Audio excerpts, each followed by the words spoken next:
What's up guys? Yan, kumusta po kayo? Magandang hapon po sa lahat nating mga subscriber dyan sa walang sawang sumusuporta sa ating munting channel yan. Kahit bihira na lang po tayo nakaka-upload dito sa ating munting channel yan. Kwentuhan lang po tayo. Kasi nagkaroon po tayo dito ng white kelso na alinyada. Nung binigay po sa atin to, nung siya po ay sisiw pa, white naman po siya, tapos kaso lang yung kanyang pa ay dark ligid o green ligid. Siyempre natural, tayo po ay panakakita tayo ng mga white kelso na linyada, white, tapos minsan white din yung paa, minsan nag-yellow lang kaunti, pero white, karamihan talaga white legs talaga sila.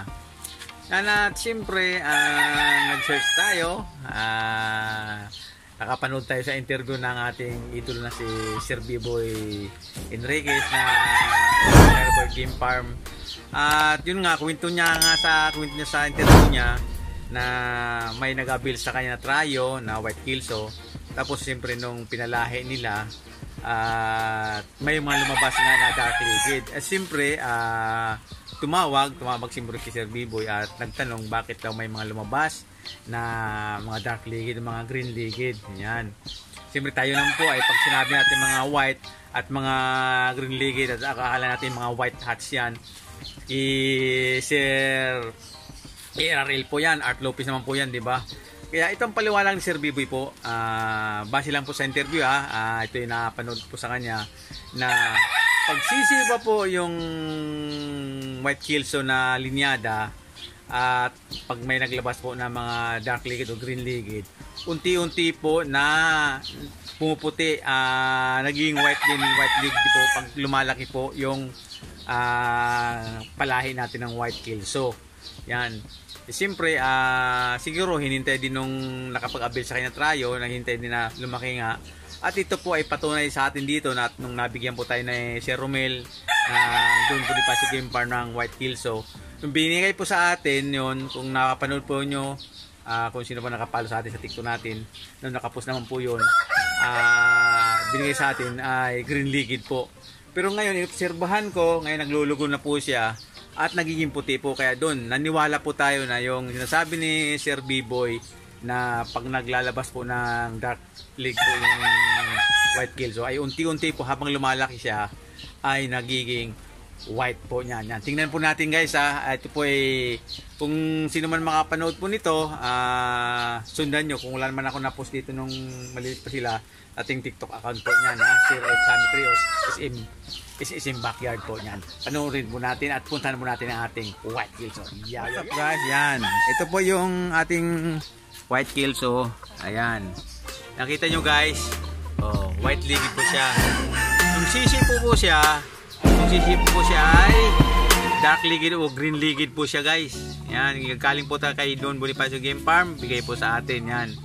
Kaya nag-search po tayo at tinignan po natin kung talagang totoo yung sinasabi ni Sir B-Boy. Yan, naniwala po tayo yan.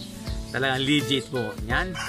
Yan guys, yan, napagkita ko po sa inyo, napasilip natin ang white kelso natin na linyada na galing kay Sir Romel Don Bonifacio Game Farm. At nung binigay po sa atin, siyempre tayo po, karamihan na mga kasama rin natin na nasa pagbablog ng mga minaman nating manok at nakikita po natin na ganun talaga, white legs po siya.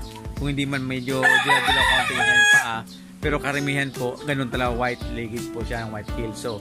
Kaya nung nakita po natin na yung pagbigay sa atin pagsabi ni Sir Romel na white kelso, medyo siyempre tayo may pag-alinlangan, pero siyempre umupo tayo. Pero ngayon nag-search po tayo at napanood po, sabi ko nga sa inyo, napanood natin si Sir B-Boy sa interview at yun nga, may nag-abil sa kanya trayo at nung pinalahi na nila ay may mga lumabas. Sabi ni Sir B-Boy, pinatawag pa nga niya yung kanyang mga nagbibigay mga tao niya doon at tinanong niya bakit baka daw sabi nga nasali siya. Pero sa paliwanag po ng kanilang mga handler doon, mga tao sa farm, ay sir, pagka may labas na dark ligid, unti-unti lumalaki yan, unti-unti magwa-white po ang kanilang mga paa. Yun ang paliwanag.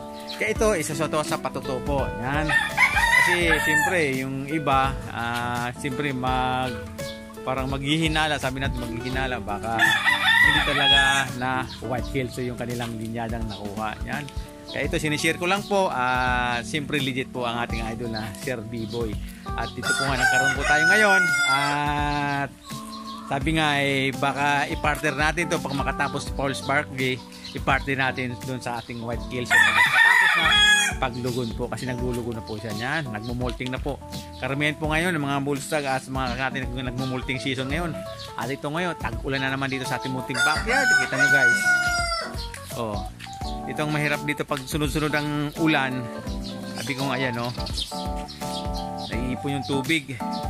Kaya palagi natin malinis dito at nagdi-disinfectant tayo dito para maalagaan yung place. Sige. Ito pala, update ko na kayo yung partner natin. Diba? Paul's Partner. Ayun, ganoon guys, para sa dagdag kaalaman din natin ang mga kapwa ko mga newbie, mga kapwa ko backyard, yan, baka mayroon po kayo na abil na white kelso na nada at magpaturing ganun po.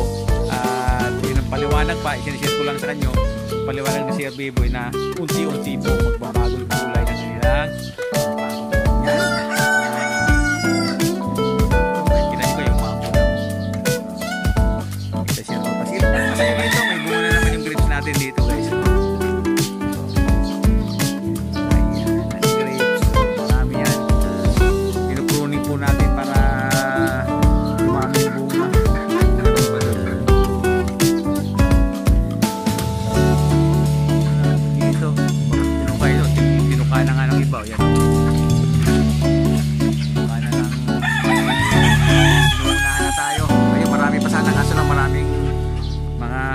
Condominium, baka magpanahawan na naman yung mga manok natin doon.